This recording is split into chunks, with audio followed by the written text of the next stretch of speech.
Chinnaswamy stadium అనగానే మనకు గుర్తొచ్చేది భారీ సిక్సర్లు, బ్యాటర్ల విధ్వంసం. కానీ ఈ గ్రౌండ్లో మ్యాచ్ గెలవడం రాయల్ ఛాలెంజర్స్ బెంగళూరుకి ఒకప్పుడు ఒక పీడకల. కానీ ఇప్పుడు పరిస్థితి మారిపోయింది. వరుస విజయాలతో చిన్నస్వామి స్టేడియంలో ఆర్సీబీ తమ కంచుకోటగా మార్చేసుకుంది. అసలు ఒకప్పుడు హోమ్ గ్రౌండ్లోనే తడబడిన ఆర్సీబీ ఇప్పుడు ఇంతలా ఎలా రెచ్చిపోతుంది? అసలు ఆ సీక్రెట్ ఏంటి? ఈ వీడియోలో చూద్దాం. కొద్ది కాలం క్రితం చిన్నస్వామి ఆర్సీబీకి కంచుకోట అని ఎవరైనా అంటే అంతా నవ్వేవారు. ఎందుకంటే 2017 నుండి 2024 మధ్య కాలంలో ఐపీఎల్లో మరే ఇతర జట్టులో లేనంత చెత్త హోమ్ రికార్డ్ ఆర్సీబీకి ఉండేది. ఇక్కడ ఆడిన 34 మ్యాచుల్లో ఏకంగా 18 మ్యాచుల్లో ఓడిపోయారు. చిన్న బౌండరీలు ఉండటం ఆర్సీబీ బౌలర్లకు శాపంగా మారేది. కానీ 2025 సీజన్ సగంలో అసలైన మ్యాజిక్ మొదలైంది.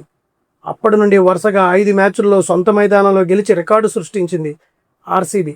2013 తర్వాత హోమ్ గ్రౌండ్లో ఆర్సీబీకి ఇదే best winnowing strike. SRH, CSK, LSG లాంటి బలమైన జట్లు కూడా చిన్నస్వామిలో ఆర్సీబీ వ్యూహాల ముందు నిలబడలేకపోయాయి. దీని వెనక ఉన్న అసలైన కారణాలేంటో తెలుసా? అవే ఈ 2 మాస్టర్ ప్లాన్స్. చిన్నస్వామి పిచ్ ఇప్పుడు 2 పేస్డ్గా మారి వేరియబుల్ బౌన్స్తో బ్యాటర్లను ఇబ్బంది పెడుతుంది. దీనిని ఆర్సీబీ బౌలర్లు ముఖ్యంగా హేజల్వుడ్ అద్భుతంగా వాడుకుంటున్నాడు.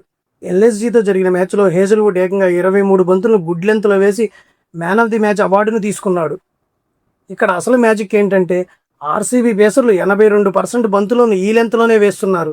ఇక్కడ క్రాస్ బ్యాట్ షాట్లు ఆడటం బ్యాటర్లకు ప్రమాదకరం. కొంచెం బౌన్స్ తగ్గినా సరే ఇన్సైడ్ ఎడ్జ్ తీసుకుని బౌల్డ్ అవుతారు. ఎల్ఎస్జీతో జరిగిన మ్యాచ్లో నికోలస్ పూరన్ వికెట్ పడింది కూడా ఇలాగే. మరో కీలకమైన మార్పు RCB spin department.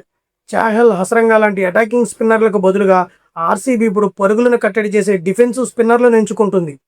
Krunal Pandya మరియు సుయేష్ శర్మ లాంటి వాళ్ళు వికెట్ల కోసం కకృతి పడకుండా పిచ్చి పరిస్థితులను అర్థం చేసుకుని చాలా స్మార్ట్గా, టైట్గా బౌలింగ్ చేస్తూ బ్యాటర్లను ఉక్కిరిబిక్కిరి చేస్తున్నారు.